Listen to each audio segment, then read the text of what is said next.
Hi class, it's Miss Miller, and today I want to talk to you about how to develop a strong argument, making the case. Now, I'm sure when you think of argument, you think of a disagreement between two people, or in some cases, it could be a conflict that you have, one person versus several people. It may be fair or unfair. Some of you have arguments where you just take it to social media and you fight that way. And some of you may decide, well, you know what, get your dukes up, let's do a physical altercation. But I'm going to share with you a better way to have an argument about anything. And so today we're going to talk about making your own case and ways to do that, at least in literature or English. So one of the first things you want to do is you actually want to read critically. So when you think of that, it's like, oh no, here we go, right? But reading critically, it looks a little bit different when you do it in an argument relationship. If you could look at this image that we have here, you can see that this individual is actually interacting with the text. The text and the person almost becomes one.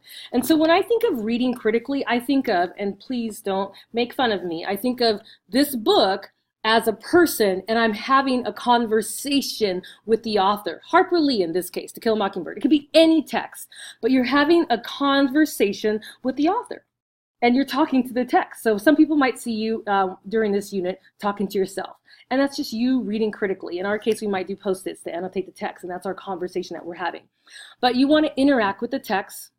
You want to treat the text like a person. You want to summarize what they said. So if you're reading something and if you're having a conversation with someone and after they've spoken for quite some time, you might say, so I think what you're trying to tell me is this, that, and the other, right? So if you're reading the text, after a certain amount of time, you probably want to stop and say, okay, I think what the author here is trying to say is, right?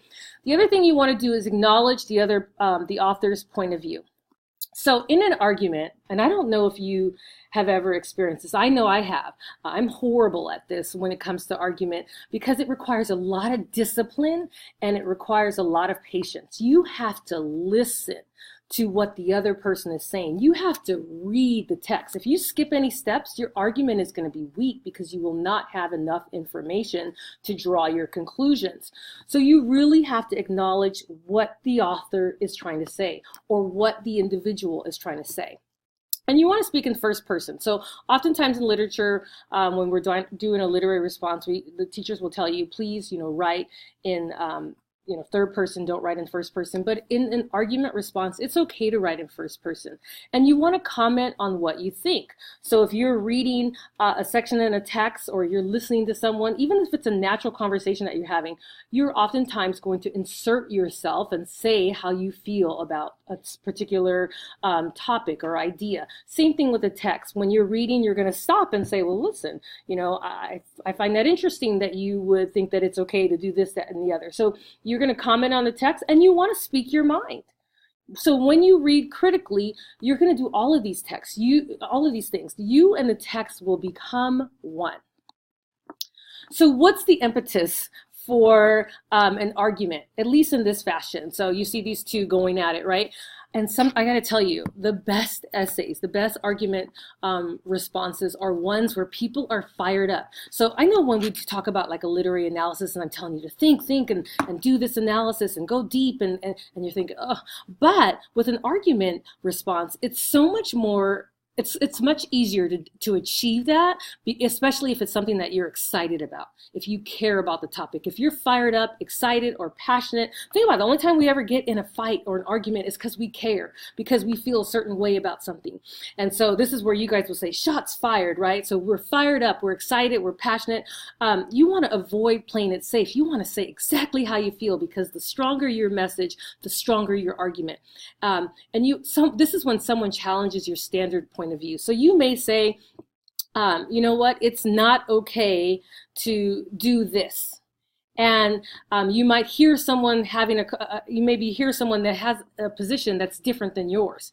And maybe you're very passionate about that position. So when you hear that, you get riled up and you just want to just go, right? Well, this argument response requires you to listen first, interact with that person or the text, and then assert yourself. And this is what leads us to your claim. So you have to hear it out first. You've got to know what's going on. You got to hear what the author is saying. You got to hear what that person's saying. And then you're in a position to state your claim.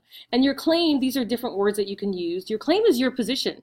When I think of position, I think of like posting up, maybe in basketball, and you're posting up and you're not moving. That's where you stand. Now, when you have a claim, it's possible that you might change your position, right? But if you feel very strongly about it, you're posting up, that's where you stand. And then the other thing about a claim is you've got to pick a side, right? It's almost like in basketball, if it's tip off and you got to decide, am I going this way or am I going this way? And you've seen a game where maybe someone goes in the wrong direction and everybody's like, no, that's the wrong way. Same thing with a claim. You've got to decide where you're going, and your argument should be clear. And you're making an assertion. That's where you're just going to get in there and you're just going to express yourself. This is what distinguishes you from your friends, you from your peers, you from the next person, is what you feel. And you have to be willing to separate yourself, because just because someone is our peer or our friend or our circle doesn't mean we all have to agree, right? It's okay to disagree with someone. The next one is a qualifier. This is where you might say, you know what, I kind of agree, but I disagree under these circumstances, under these conditions. Or, you know what, I disagree, mostly I disagree. However, in this one instance, I might agree when this situation comes up. And then the last part of a claim is just literally where you stand. Where do you stand on things? And it might be different from someone else, and it's okay. So your claim, your position should be unique. A lot of times I might ask students, like, what do you think? And a lot of times I see people looking to the person next to them, well, what do you think? Well, I don't want to say what I think. And this, when you do an argument response, this is where you get to say, this is how I feel. And this is what I think. And I feel passionate about it. And so you've got to take a firm stance to be successful with presenting your argument. And then the reason. This is the why. This is the post-claim. This is what you share your reason in a written response or in a debate after you've expressed what your claim is. What's your position? Where do you stand? And your reasoning comes from several things. It can come from your own observations. Maybe you've seen something and you're like, whoa, I feel this way because of what I've seen. Maybe you've experienced something in your life. And so the reason why you feel this way is because of your own experience. And or reading. Maybe you feel something because of what you've read or what you've been exposed to, or even just your research. It could be a combination of all of these, your observations, experiences, and your reading or research. And those are the reasons behind your claim. Then you have what's called a warrant, and we're going to end here because there's so much when it comes to an argumentative response. And this one is just the glue that sort of puts everything together. The claim, it's what connects your reasoning to your evidence. If the audience accepts your warrant, this is what it is, a warrant, like how do you justify what you've selected, then the audience will accept your claim. And this is not something that you say. You don't say, well, these are my values. It's implied. We can tell that you care about people based on your position. And it's a principle that you possess. So it's not something that you say. So for example, if you have something specific, let's say the post office needs to be more efficient, so they should change the way they do business. If that's your claim, then perhaps if you're developing a warrant, you might say, well, if improving a process is important, then people should be prepared to make adjustments. Now, you aren't going to state your warrant. You aren't going to say this, but we're going to be able to infer it as a result of your claim or something that you were very specific about. So again, hope this was helpful. This is just the introductory phase to, oops, I didn't mean to hide myself. This is the introductory phase to an argument. So I like to call it the CRW, which is the claim, the reasoning. I feel like I'm driving a car, CRW, but the claim, right, for the C, the R for the reasoning, and the W for your warrant. So we'll see you next time. Thanks.